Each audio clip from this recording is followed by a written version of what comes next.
Good evening, everyone. Your Royal Highness, thank you. And the Muntada Foundation team, thank you for allowing me to introduce you to the emerging science of lucid dreaming. Back in the day, when I was a child, I had this recurring nightmare.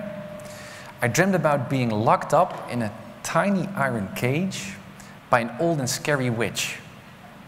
And she would walk around that cage and, well, not hurt me in any way, but I felt terrified nonetheless. It was a real nightmare. And around that time, on a particular night, I woke up from that nightmare in the middle of the night. And I was really scared, so I was crying, and I ran to my mom. I woke her up and I told her about my nightmare. And she would always reassure me that the old and scary witch was just part of my dreaming mind, that there was no real physical danger, that these were just dreams. So I returned to sleep, but that night had the exact same nightmare in that following sleep period. So suddenly, I found myself again in that iron cage, holding on to the iron bars and seeing the old witch again, while remembering what my mother said to me just a few hours ago. Tim, this is just a dream. Now, amazingly, that realization did not wake me up. So I knew that I was dreaming while still being in the dream. And I can still very vividly recall how I looked around in the dream and everything seemed so amazingly real. I really felt being present there. Well, at the same time, I knew that my real physical body was actually lying in bed in some other place out there called waking life. It was a stunning and very profound experience, and at the same time, I wasn't scared of the old witch anymore because I knew she was just part of my dreaming mind. Now, as a child, I had no idea that these kinds of dreams in which you know that you are dreaming are called lucid dreams, dreaming with dream awareness. And that about 20% of us, of the general population, has at least one spontaneous lucid dream each month, suggesting that these lucid dreams are a natural part of our sleep. But it was only 10 years later when I went to university college that I learned that in a lucid dream, you can learn to take control of the entire dream experience and dream about anything that you can imagine while you are dreaming. So we could have these extraordinary dream experiences each and every night that we could potentially learn and benefit from, which is incredible. I learned that lucid dreaming is scientifically studied and has now led to various cognitive techniques that any one of us can learn to apply in order to have these lucid dreams deliberately. And now lucid dream research is suggesting that we can use lucid dreaming as a tool to enhance our psychological development. For example, to treat nightmares or to overcome anxieties in our lucid dreams, to mentally rehearse all kinds of waking life performances in preparation of meeting our everyday challenges and goals, for creative problem solving. Now, this potential power of lucid dreaming inspired me to become a lucid dreamer too, but also a lucid dream researcher and trainer. And today I teach people from all over the world how to have these lucid dreams, not just to empower their dreams, but in effect their waking lives as well. And so I'm honored to introduce you to the emerging science of lucid dreaming, tell you first a bit about our ordinary dreams, and then about the scientific study of lucid dreaming, its applications, and finally a bit about my own research, defining lucid dream ability, how we can train people to become lucid more easily. Now, lucid dreams seem to occur almost exclusively in a sleep stage called REM sleep, rapid eye movement sleep. And that's a stage in which we experience our most vivid, most immersive dreams. And opposed to common descriptions of our dream experiences that you might find in movies or in magazines, these REM sleep dreams are not your typical daydream-like mental images that just float in your awareness, as if you were watching dream television. But rather, REM sleep dreaming is much more like our waking life experience, really, in many ways. We are provided with this fully immersive, three-dimensional, multi-sensory experience. We own this dream body that we can use to move around with in a dream, not just to look at things, but to interact with the dream in a really tangible way. For example, in a dream, if you would hug someone, just an example, you would feel your own dream body being pressed against the other.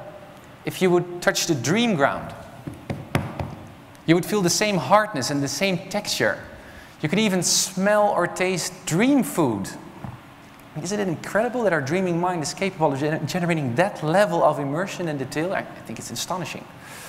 At the same time, though, what does make our dreams typically dreamlike and a bit surreal is the fact that they are in a constant state of flux. They are continuously changing from one scene to the next, including different people, different contexts, different settings. But as a whole, if you look at our REM sleep dreams, they pretty much look like our waking life experiences in many ways. And the same is true of what happens in our dreams. Most of the time we dream about relatively ordinary things. We meet a lot of dream characters that are familiar to us. For example, our family members, our co-workers, or our friends that we dream about. Less than 1% of all dream beings that we might encounter in our dreams are monsters or aliens or ghosts. We experience a full range of emotions like we do by day. What does make our dreams a bit more dreamlike and surreal is the fact that while we can meet someone who's familiar to us in a dream, we might meet them in a really weird or really unlikely circumstance. For example, meeting President Obama who's knocking at our front door to deliver us a pizza, right? Really typical of the creative nature of our REM sleep dreams. But still, if you look at our REM sleep dreams and see what happens, they pretty much resemble our waking life experiences, and that partly prevents us from recognizing our dreams as dreams while we are dreaming, because they look that real. But something else is going on too.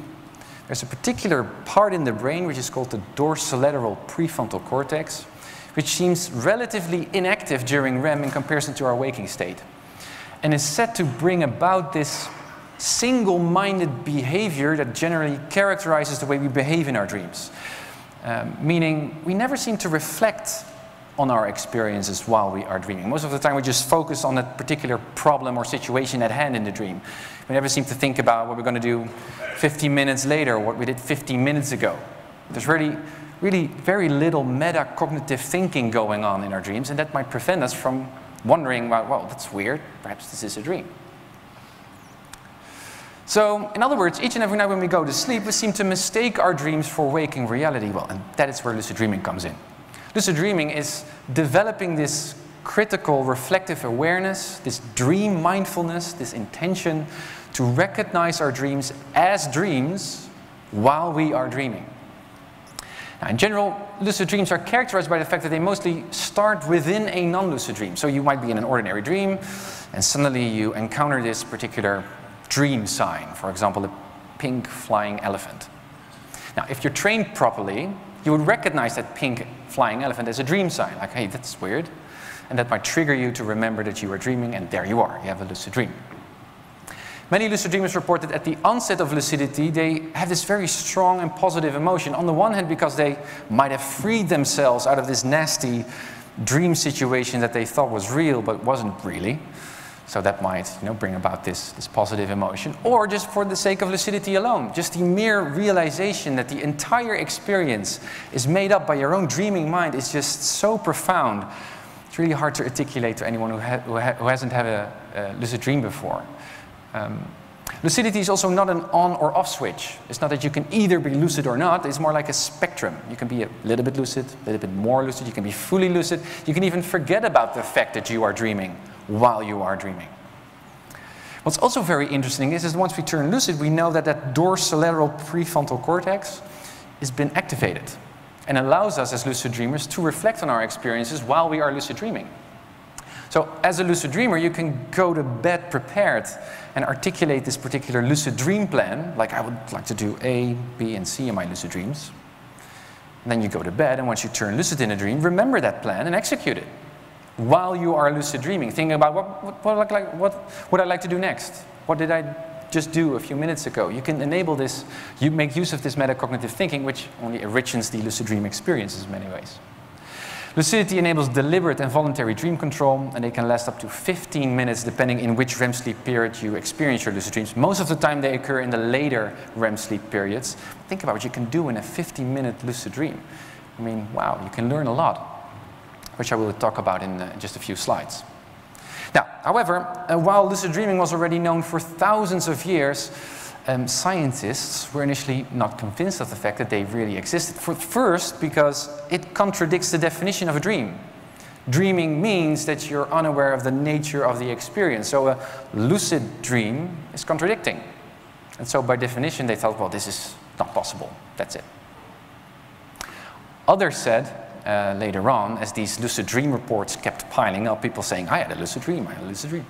Scientists thought, well, perhaps lucid dreams are just ordinary dreams in which we merely dream about being lucid, which is something different, right? Interesting argument.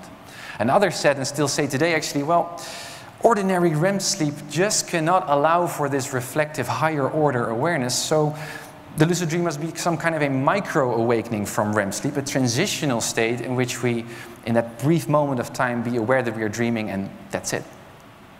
Well, in the 1980s, a sleep researcher called Stephen LaBerge, at that time working at Stanford University, conducted this ingenious experiment, in my view, to scientifically verify lucid dreams. And he did so by relying on a previous study that had shown that our dream eye movements correspond to our actual physical eye movements when we are in bed asleep with our eyes shut. In other words, in a dream, if you would use your dream eyes and look to the left, right, our real eyes in bed, behind closed eyelids, would also show the same kind of left, right eye movement while in REM. So Stephen thought, well, that's interesting and quite useful, because obviously we could instruct lucid dreamers as research subjects to make any kind of distinctive eye signal as soon as they turn lucid in a dream, therefore signaling from their lucid dreams to the sleep lab that they are lucid and verifying that lucid dreaming is real. And that's what he did. And what you see here is a piece of evidence that's been replicated many times over, in which a particular lucid dreamer, let me see if I can highlight them, is signaling successfully from his lucid dream to the outside world, to the lab, hey, I'm lucid, making the eye signals. Therefore verifying that lucid dreaming is real, that it happens during uninterrupted REM sleep dreaming, and that it can allow for this higher order reflective awareness. But there's more to come on this part. Now, using this eye signaling method, lucid dream researchers were then quite interested in investigating the psychophysiological nature of our REM sleep dreams by instructing lucid dreamers to carry out any kind of particular action in their dreams, so that then these sleep researchers in the sleep lab could investigate the physiological responses to those actions. For example, if you hold your breath in a dream, would you also hold your breath in bed? Well, with lucid dreaming, you can find that out. And it turns out that that's the case. If you hold your breath in a dream, you hold your breath in bed. Counting versus singing in a dream, would that also show the same kind of hemispherical activation in the brain? As it turns out, that's also the case. Well, and all of these experiments try to show that the brain is really capable of generating a very realistic kind of experience, models, simulates this waking life experience in a really close manner, which is very fascinating and interesting. However, a lot of scientists at the time, and I agree with them, said, well, they doubted this underlying assumption that the particular psychophysiological correlates that we found in these lucid dreams, for example, holding your breath, would also apply to ordinary non-REM sleep, ordinary non-lucid REM. Because perhaps the lucid dream is just a different kind of REM sleep, shows different unique physiological features to that of ordinary REM. And so perhaps in a lucid dream, if you hold your breath, that might turn out that you hold your breath in bed, but perhaps in an ordinary dream, that might not be the case. And so a lot of research today is now invested in comparing the physiological features of the REMs, of the lucid dream to that of ordinary REM and wakefulness, to see whether the lucid dream state, or whether REM sleep can allow for this higher order reflective awareness, or whether we should conceive lucid dreaming as a different state of consciousness, a new state, sort of a kind of a hybrid state of consciousness in which one part of the brain is awake while the other part is dreaming. And a lot more studies need to be conducted to turn these theories into facts. However, all of this lucid dream research has led us to a much better understanding of how we can train people to become lucid, not just spontaneously, but deliberately. First, learn to recall your dreams and preferably write them down in a dream journal.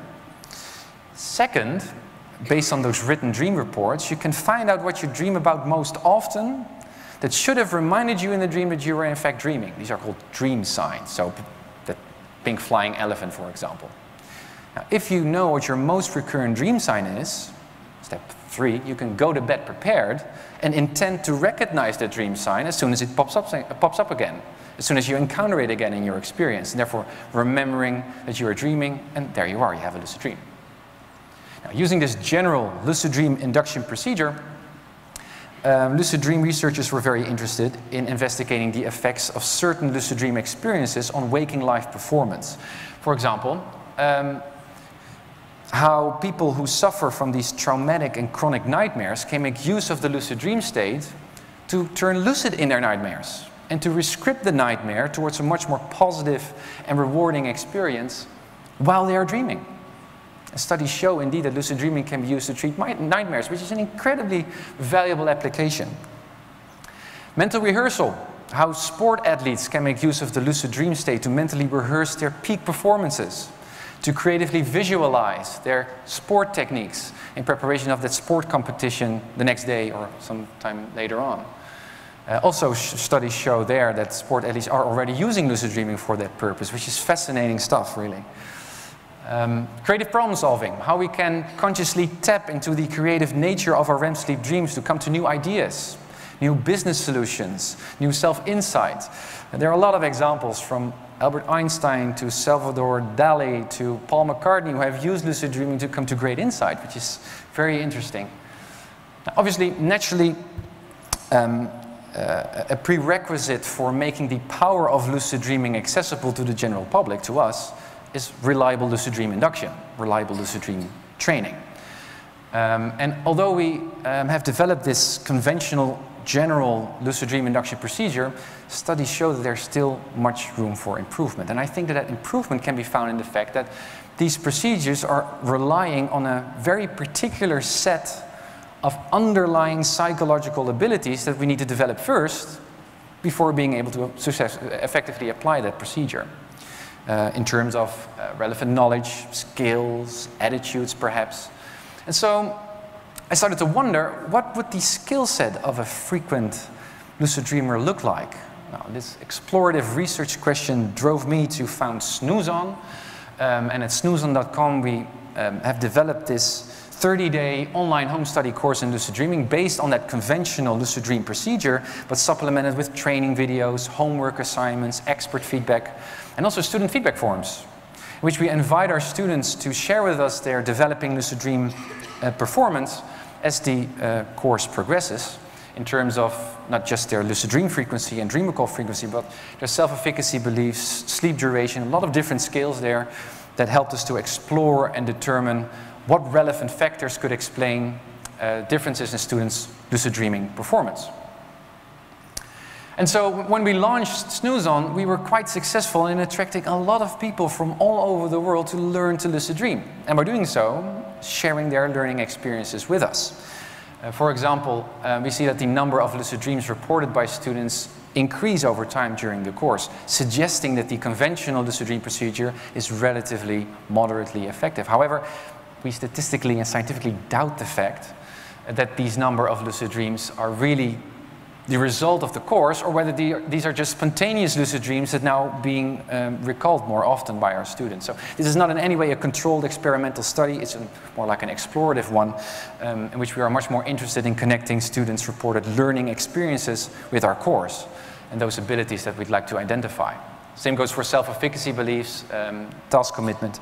So we used all of this data to reason that inducing lucid dreams is not just about this thinking skill, but it also involves a very particular set of attitudes, self-conceptions, and mental states. And this led us to propose this framework that we call the Lucid Dream Ability Framework, which identifies and classifies the most relevant psychological abilities of lucid dreamers in terms of thinking skills in the blue, attitudes in green, self-conceptions in yellow, and mental states in red. And now, all of these, we don't have the time to go through each of these, each element, but they are all learnable, they're all measurable, and now we're using this framework to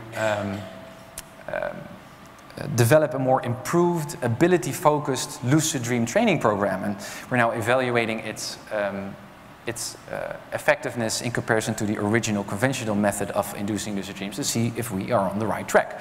And we believe we are in a more experimental study setting.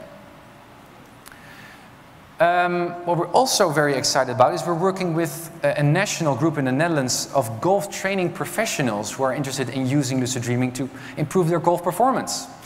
And so we're also allowing them to participate in this study to see if we can actually do that. And we're really, really excited to publish on those results when that time comes. So to summarize and conclude, each and every night when we go to sleep, we experience these vivid and immersive dreams. And with lucid dreaming, we can consciously tap into the creative nature of our REM sleep dreams to overcome our anxieties, to mentally rehearse waking life performances, to creatively come to new ideas. And at Snoozon, we do our best to make accessible this power, potential power of lucid dreaming, and hope that with tonight's evening, I've inspired you too to explore this fascinating state of consciousness, and not just to improve your dream life, but in effect your waking lives as well. Sweet dreams, and thank you. It has been associated with some emotional processing. So the first point to make is that a huge amount is going on during the sleep state. Many of us just think that activities, and then they would go back to sleep and wake up around dawn. So we have drastically consolidated this kind of rhythm into it. All right. I don't even know where to start. I have so many questions buzzing around my brain at the moment. But let's see if we can start with this one until I get some of the cards from my colleagues. And this question is addressed to all three of you. So the brain, as we know, is one of the organs that science and mankind knows the least about in comparison to other organs in our body. So with that in mind, does that mean that we do not know as much about sleep as we think we do? Is there more to knowing about sleep than we do today? And anyone, if you can start answering the question. Well, there's certainly going to be a lot more about sleep that we don't know. I mean, it's a pretty infant scientific discipline. I mean, certainly when I started showing an interest towards sleep, my neuroscience colleagues warned me away from it. This was sort of a graveyard for neuroscientists.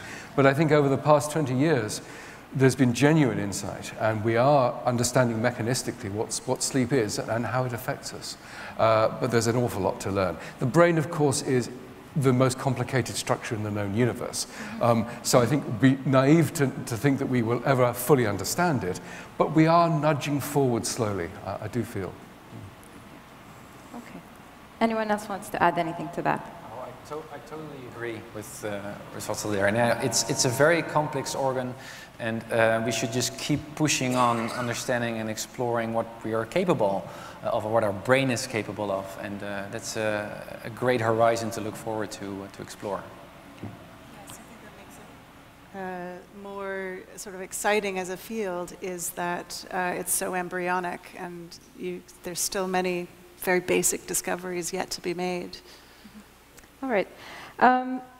There's something that many people kind of go around saying usually, you know, I'm a morning person, I'm an evening person. Is there science to that? Is that true? And okay, I see you guys nodding, which means yes. So now that we know that is true, maybe you can talk a little bit about that. But are there ways to kind of shift what kind of person I am? So let's say I know I'm definitely an evening person. If I know that tomorrow morning I need to be awake earlier than usual, I've got this important meeting that I need to attend to, is there something I can do during the days leading up to become a morning person on that particular day? Shall I kick off? Morningness and eveningness. There's absolutely a genetic basis to it. Okay. I mentioned those single cells, and the clock is based upon a molecular feedback loop. There are genes that are turned on, they make a protein, the protein then forms an association with other proteins, it goes into the nucleus and turns itself off. So you have this sort of cycle.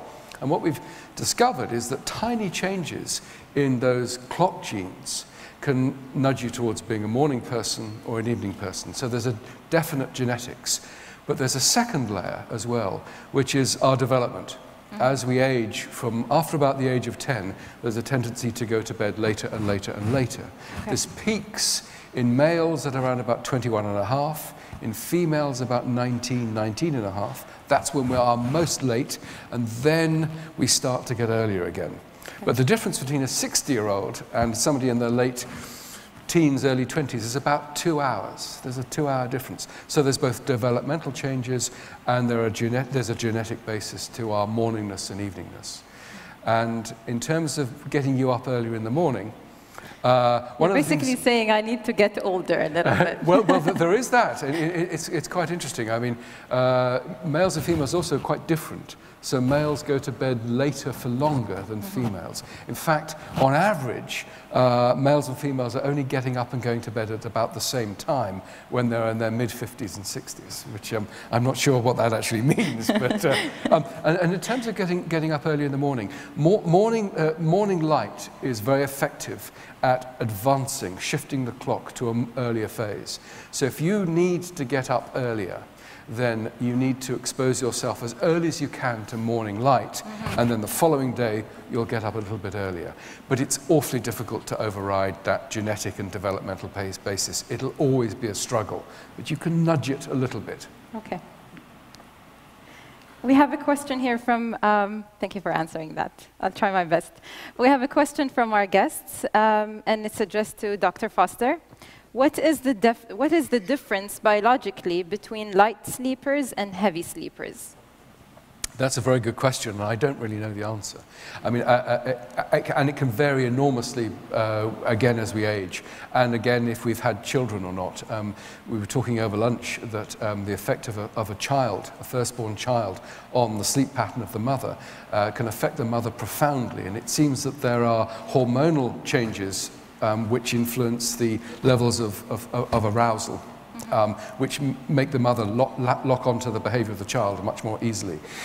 And of course, during the menstrual cycle, there's an argument that there are different levels of arousal during the phases of progesterone and estrogen, again, developmentally during the menopause. So there are clearly differences going on physiologically which influence those levels of arousal. But my understanding is that we don't have a complete understanding. I don't know if my colleagues have any more insight. No. It's a really interesting question, and there are big developmental and gender differences. Thank you. And I should add, it'll also depend upon how much sleep you've had. If you're very tired, then you'll go into, as we heard, restorative, deeper sleep. So that can also influence your level of arousal. Thank you. The next question we have is also from our guests here, and it's addressed to Tim. And it says, do children or neoborns have lucid dreams? Well, how can we know? It is interesting though, but this is more like a neurobiological, I guess, kind of avenue here, which is more like Russell's terrain. That we do know that newborns are in a lot of REM.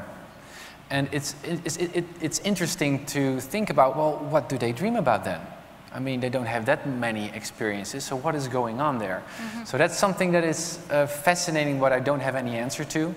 And lucidity is hard to observe from the outside looking in, otherwise than instructing a newborn to do the eye signals, and well, that's impossible, obviously. So we cannot know that. Okay.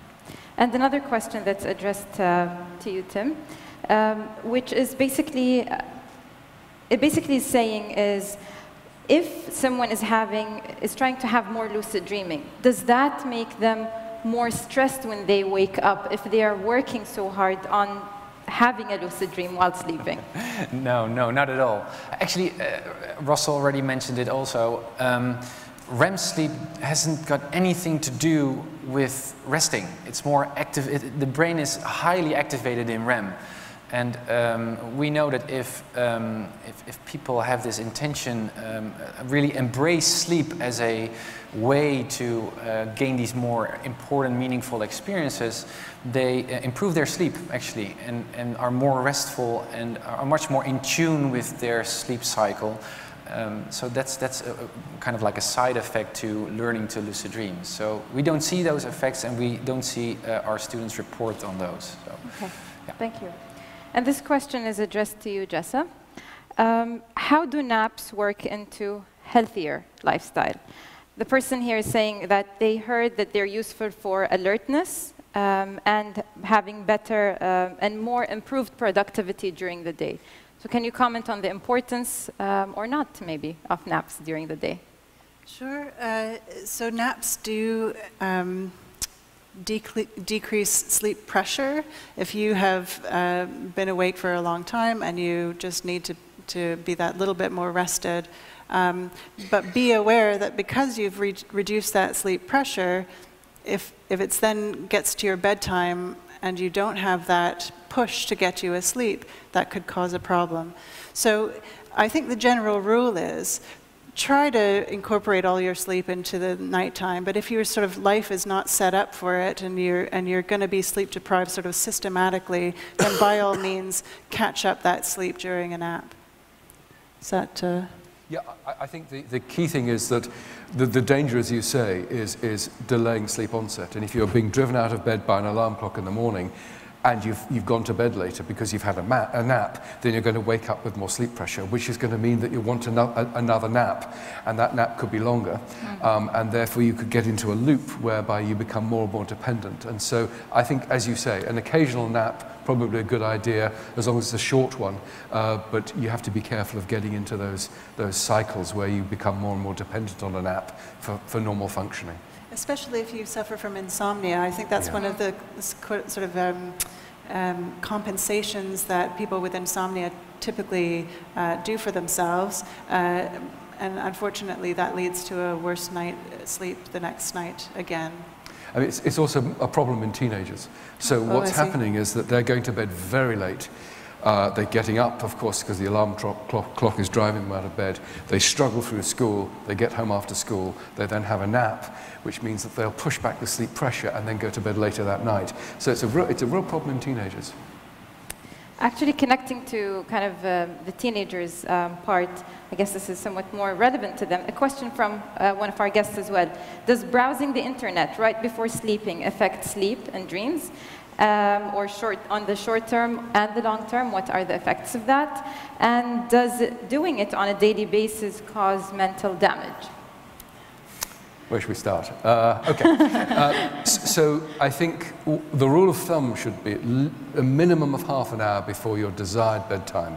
You should stop, turn off the social media, stop gaming, minimize light exposure, and start to wind down. And if you can do that even 45 minutes or an hour earlier, that's a good idea. So anything that increases alertness, whether it's light or whether it's those sorts of activities such as gaming, will delay sleep onset. So that's not a good idea. Will the sleep disruption ultimately end in problems? It could do, yes. And certainly if you were borderline with mental health problems, the evidence suggests that it'll nudge you into a state which can push you over. And in a sense, you can think of the brain as being this sort of bag of neurotransmitters, which is normally sort of fairly stable. But what sleep will do is sort of start to distort that bag of neurotransmitters into a slightly abnormal state, which may produce then aberrant behaviors, and that then again could cause problems. But Jessa, I'm sure you would like to say something about that. Also, in terms of dreams, though, we know that there's another kind of process that is most often being confused with lucid dreaming, which is called dream incubation. Which is not about turning lucid in your dreams, but it's about thinking a lot about a particular topic, incubating a particular theme or topic into your dreams. And so we know that, for example, if you see this very profound movie, for example, before you go to bed, you might dream about it later on. Not at that moment in the dream know that you're dreaming, but you're just incubating that theme. That's something that rings a bell if you mention browsing the internet or watching a movie or something like that. So that's interesting. Is there good evidence that watching something that is emotionally stimulating, will actually promote more lucid dreaming, for example? Or well, lucid dreaming, it offers a much more concrete, hands-on, reliable way to dream about a particular topic. But it's not like you're programming your mind to dream about something, which is quite hard to do, and that's why we don't see the effects with dream incubation. It's more like recognizing that you're dreaming and using that as a starting point to then say, okay, I'm now going to take control, and now I'm going to... And the control could be influenced by what you watched. For example, so you can articulate this lucid dream plan based on some Mission Impossible movie that you've seen the last night and say, oh, that's interesting. I would like to be Tom Cruise tonight. And then once you turn lucid in a dream, and then say, okay, well, here I am. This is my dream, and there you go. But that's really something different from dream incubation. Yeah. What if you were to encounter something that was so unlikely in your actual life that you decided you were dreaming? Yeah, that's a question that's been asked several times, and there's one in my personal experience, but there's very few of those. I was in a train to my work, and I saw someone sitting in the other train next to me. But he had this kind of disorder, I don't know what the term is, but he was moving really rapidly, but in a very precise manner. So he was reading the newspaper really quickly, but really precise, and bing, with his legs. And I was watching, just coming out of this drowsy state, and I was watching to the train next to me. I thought, what's going on here? This is a dream. So I reality checked, whether is this a dream? But it felt like I was awake. But at the same time, I saw the man just doing these movements. I thought, this is weird. I looked around in my own train, and I saw people just walking, just passing by normally. Again, looked at the guy in the next train, and then I thought, oh, that's that kind of disorder, or that kind of, I don't know what the name is, but and that's one experience that I had in my entire life in which I doubted, well, this should be a dream, but it wasn't. But in most cases, lucid dreaming has the benefit of making you much more present in your current state of mind. I mean, lucid dreaming is all about recognizing your dreams as dreams and recognizing your wakeful state as being awake, right? So it really promotes mindfulness in that sense. So the side effects to lucid dream training is that you become much more present and aware of, am I awake or not? So it doesn't have that confusing kind of result in any way. No, I think, I mean, it's extremely fascinating, especially when you started talking about how you can actually use that to enhance some of your skills, whether you're an athlete or you're just trying to develop and improve being good at a certain thing. I think that's just in the options, I guess, and the learnings that you guys will know from the golf players will just be, I think, groundbreaking, definitely. Well, and that's true, and what's also very interesting is just the opposite. I mean, we see that also based on my own experience, but on the experience of many other lucid dreamers around the globe, that as you gain these lucid dream experiences, then the whole control bit of lucid dreaming becomes less relevant, but it becomes more like, well, I turn lucid in a dream, and I do not necessarily apply dream control, but I just go with the flow with the dream and just see what happens. And be emotionally, creatively flexible to just cope with whatever comes. Yes. And those are the lucid dreams that oftentimes have the most interesting surprises and learning experiences, rather than those scripted lucid dreams like, oh, I want to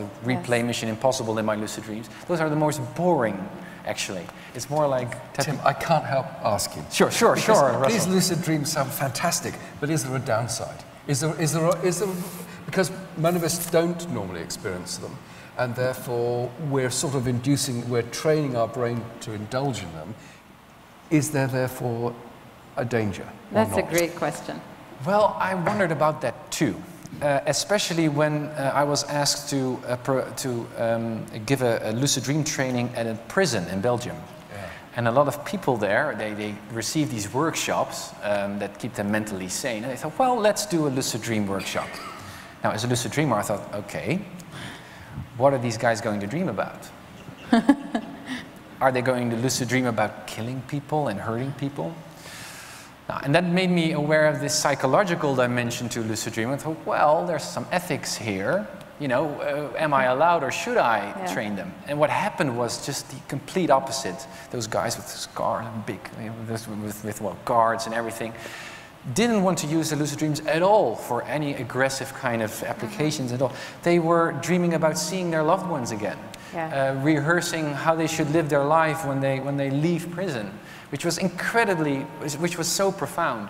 So, but still, as with computer gaming or any kinds of those activities, it's not about really it's not the game console or the lucid dream that can be potentially psychologically damaging. It's more the lucid dreamer or the gamer that can use lucid dreaming for bad purposes. But I've never come across anyone who has ever thought about using his lucid dreams to damage himself. So. Yeah. That's wonderful. Thank you. And this is probably the last question that we'll have, and it's a great question because it's very relevant to the context that we're in the UAE. And the question basically says, rapid modernization in a place like the UAE, and a place that is very transient due to its geographical nature, can that change people and affect their sleep habits? Maybe I could speak to this one a little bit. So this is something that has seen a lot of precedents. And the ways of sleeping used to be much more diverse than they are now. And they would make sense to the local people and to the local rhythms. And so, for example, where I lived for the last 10 years, it's a territory that's majority Aboriginal population, and their traditional rhythms are highly seasonal. They're much more active in summer than in winter, but we've imported these year-round 9 to 5 schedules, which make zero sense. I mean, we were all dragging ourselves to work in the winter and feeling very lazy, and then in summer it never really feels like time to go to sleep.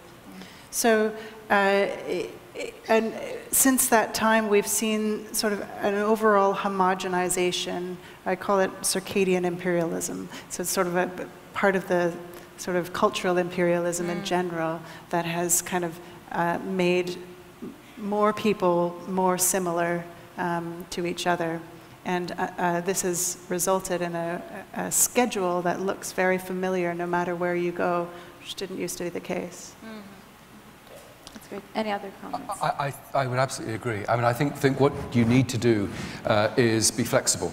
As a species, we are extraordinary. We show huge differences in the amount of time we need to sleep, and indeed the timing, going back to your original question, you know, morning people and evening people. Exactly. And if the societal structure can accommodate that, so if you happen to be an extreme morning type or an evening type, then you can be allocated to the appropriate shift, for example. That would make sense.